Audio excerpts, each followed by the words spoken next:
This example is a trig equation that is quadratic in form.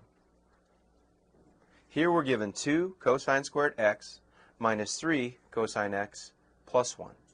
A good thing to do with a problem like this is to make a substitution and say let u equal the cosine of x.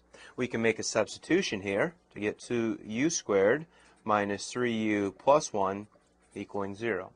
Once we factor this will factor into 2u minus 1 and u minus 1 as well. So if you can check this out by foiling if you'd like. 2u squared on the inside, a minus u minus 2u will give us a minus 3u. Negative 1 times negative 1, that's our equation.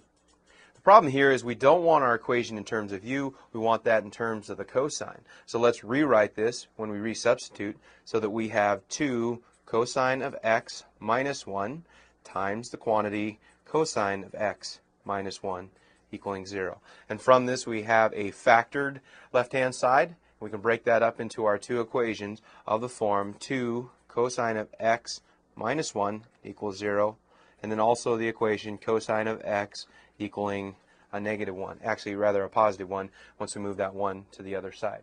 So let's focus on the first equation. We have the cosine of x is equal to 1/2. Note that our cosine value here is positive. That's greater than 0. And because that's greater than 0, we have to address the cosine solutions in quadrants 1 and also in quadrants 4.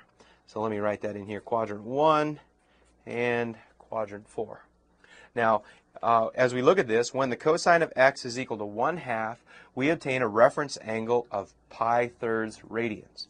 And in quadrant 1, we know our solution will be x is equal to pi-thirds, since the reference angle is, in fact, pi-thirds. And then in quadrant 4, our reference angle gives us a value of 5 pi-thirds. And again, you can check this on your calculator. Cosine of pi-thirds will give you 1/2. Same thing with the 5 pi-thirds. Okay?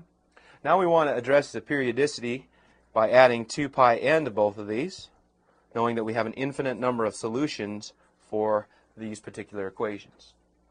Now, let's focus our attention on the equation cosine x equals 1. We know that this happens when x is equal to 0 radians, and again, addressing the periodicity, we'll add 2 pi n.